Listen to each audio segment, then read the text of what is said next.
Fala galera, tudo bem com vocês? Eu sou o professor Felipe. Hoje a gente vai assistir a aula de ciências do sexto ano do ensino fundamental.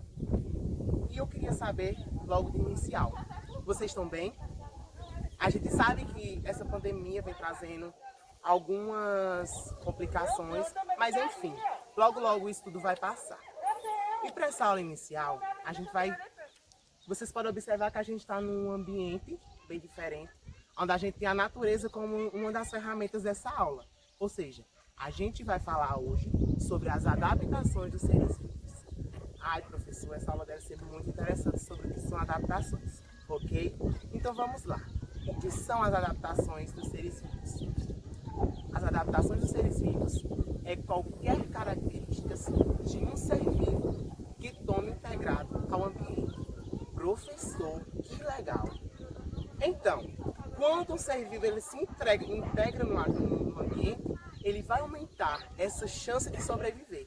Então, se a gente tem aqui essas flores, se a caatinga se integra nesse ambiente, ela vai criar uma forma de sobreviver nesse ambiente. Ela vai ter uma forma de se adaptar, uma forma de criar vai produzir novos seres, vai produzir novos hábitos nesse ambiente. Dentro disso, a gente não está ligado à adaptação apenas em plantas, mas também está adaptada em animais. Do nada, a gente pode observar aqui. Vocês estão vendo algum animal? Eu acho que não, porque a gente não vai observar.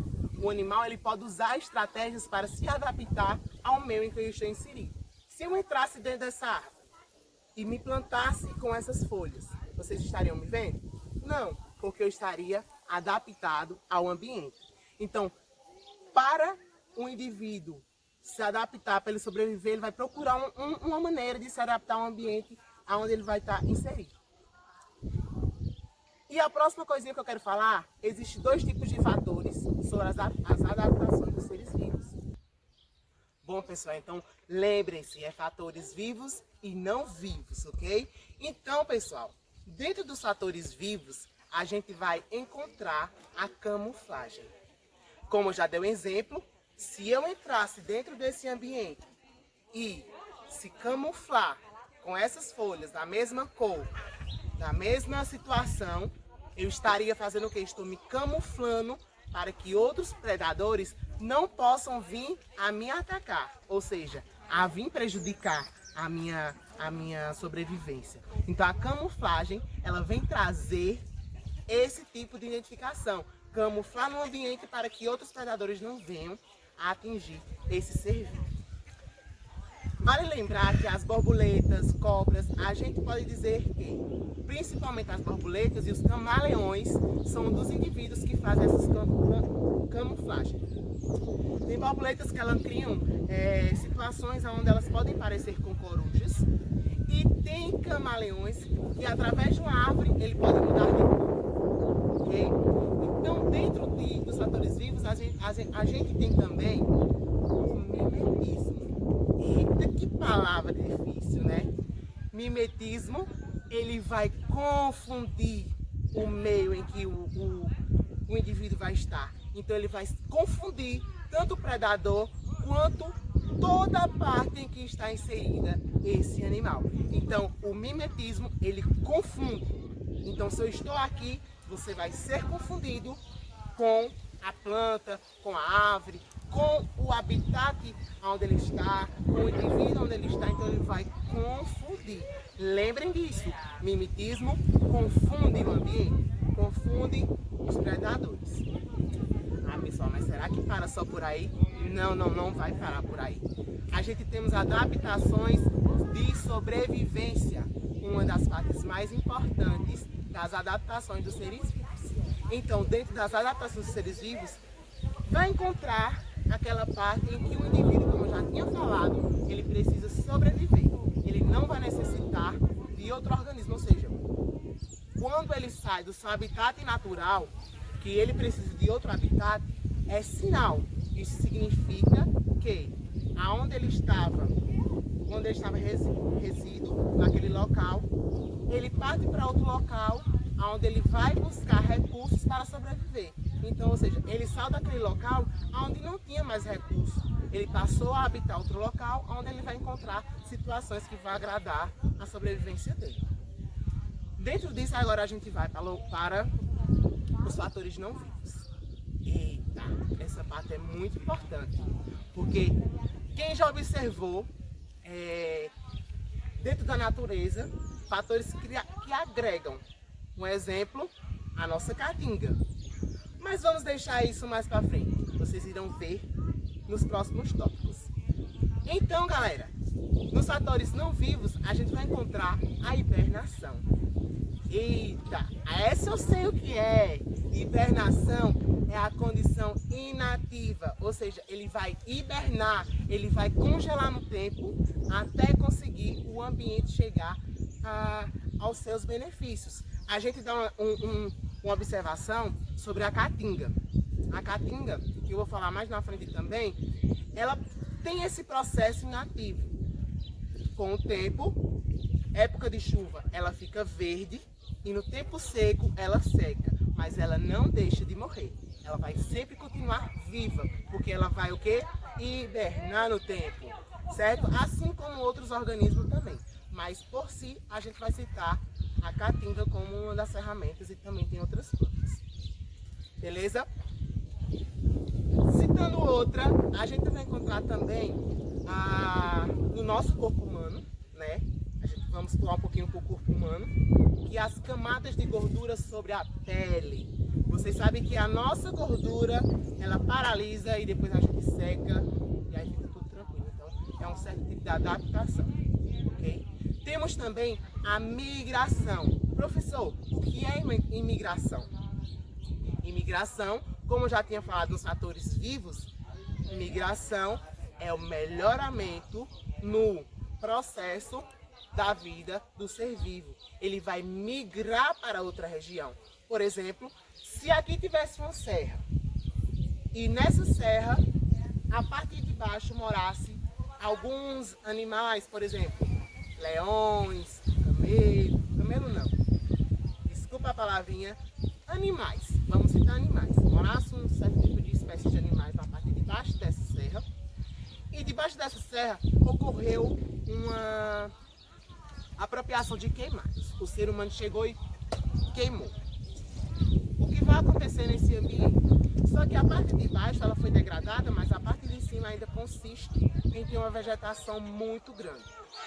Esse animal ele vai sair dessa vegetação de baixo, que estava queimada, e vai migrar para a parte de cima, onde ele vai encontrar nutrientes para sobreviver. Então ele vai migrar da situação onde foi queimada para a parte onde vai ter essa vegetação. Então esse é mais um processo de adaptação dos seres vivos, onde ele vai sair da parte que está queimada para a parte que está preservada. Por isso que a gente não deve queimar as matas, não devemos destruir a natureza, porque vão servir de fonte de sobrevivência para os animais. Então se a gente destrói, eles vão procurar outros ambientes para sobreviver. E se não existir ambientes, não vai ter animais. Ah, professor, realmente. Então se não existisse vegetação, os animais não sobreviveriam, não existiriam no nosso planeta. Dentro disso, a gente vai ressaltar uma coisinha, a situação da água. Quando existe pouca água, a gente sabe que a água é uma coisa muito importante e muito importante na nossa vida. Porque sem a água a gente não sobrevive, ok? Eu estava falando lá de hibernação. A gente vai entrar agora um pouquinho sobre árvores com poucas folhas. O que significa uma árvore ter pouca folha? Vocês devem estar se perguntando agora. Isso serve como pesquisa também. Depois vocês vão lá, pesquisa direitinho e eu vou falar aqui também.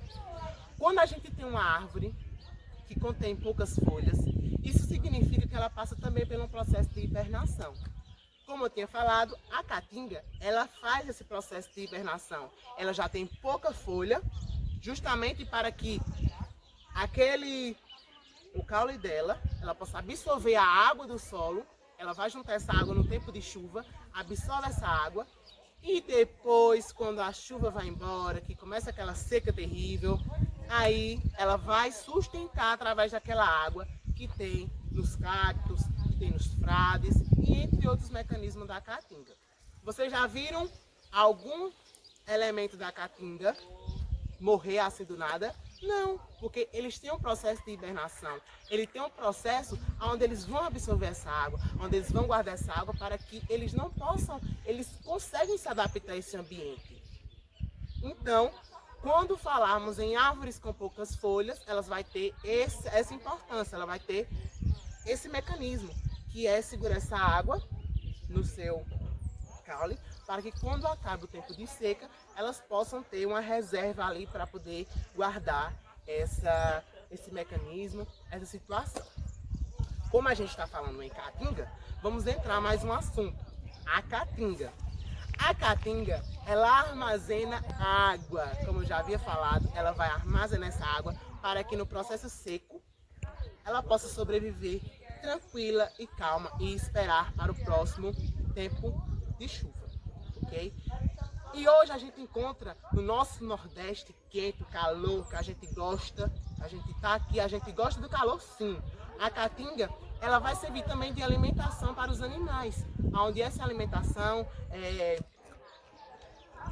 os fazendeiros, quer dizer, os fazendeiros não, o pessoal que mora nas caatingas, onde não tem uma situação grande de água, usa esse mecanismo da caatinga para poder alimentação aos seus animais. Então a caatinga, ela tem um benefício muito grande, um processo muito lindo, um processo de adaptação, que é o que a gente está falando. E aí, professor, eu vou falar agora uma coisa nada a ver com nada. Vocês já ouviram falar nos camelos? Os camelos, eles sofrem adaptações também parecidas com a caatinga. Ah, professor, mas como assim eles sofrem adaptações igual a caatinga?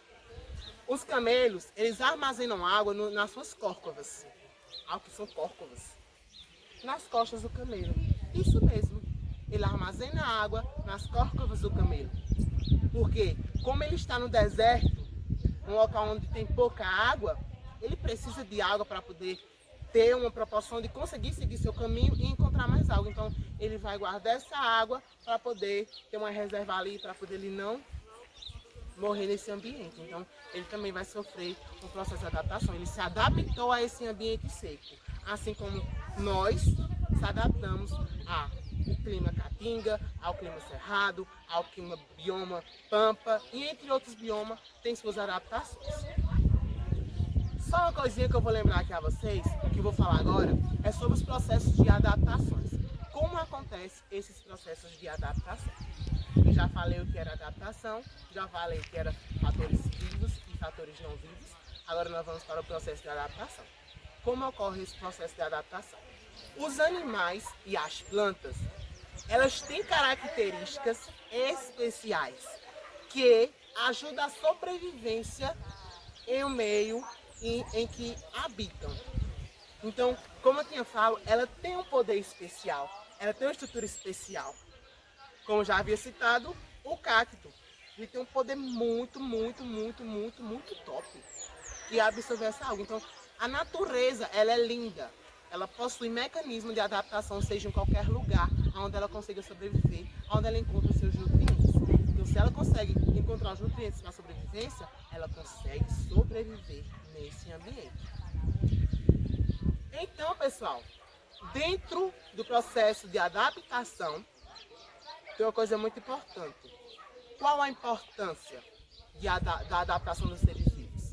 Qual a importância de adaptar os seres vivos ao ambiente? Qual a importância? Os seres vivos, ele tem a importância, o processo de adaptação ele tem a importância de ter mais chance de sobreviver e procriar a espécie em determinado ambiente. Então ele vai ter um processo na verdade ele vai ter uma chance de viver mais. Ele vai ter um processo de viver mais. Ou seja, eu plantar uma planta aqui na caatinga. Vamos dar um exemplo. Plantar uma planta que ela é lá do sul, que ela é lá da Amazônia. Eu trazer essa planta para aqui para o Nordeste, será que ela vai sobreviver? Hipóteses dirão que sim, hipóteses dirão que não. Por quê? Com o tempo, ela pode simplesmente chegar aqui e não sobreviver. Mas ela vai sofrer sim um processo de adaptação. Ela vai sofrer sim um processo de mudança. Ela vai correr atrás de recursos para melhorar o processo de adaptação dela. E desde então, eu quero ressaltar uma coisinha. Quando a gente falar em adaptação dos seres vivos, eu não quero que vocês esqueçam dessa aula, que é uma aula muito importante. Quando a mãe perguntar, vocês estiverem passando no canto onde vocês perceberem a adaptação, vocês lembrem logo. Ah, isso é um meio de adaptação. Quando vocês virem um camelo, o camelo não que vocês não vão ver só se vocês forem para o deserto, não é isso? Se vocês verem uma iguana, uma borboleta numa árvore e ela estiver diferente, estiver igual ao ambiente, a gente tem uma citação que diz assim, que o ser vivo ele vai se modificar através da mudança do seu clima e do seu habitat. Se o habitat não muda, o indivíduo que se insere nele vai mudar. Então, pessoal, eu quero que vocês pesquisem mais sobre esse assunto, através de pesquisas. Espero que vocês tenham gostado dessa aula. Minha aula é isso. Pesquisem, estudem e próximo a gente estaremos de volta. Um beijo e até a próxima.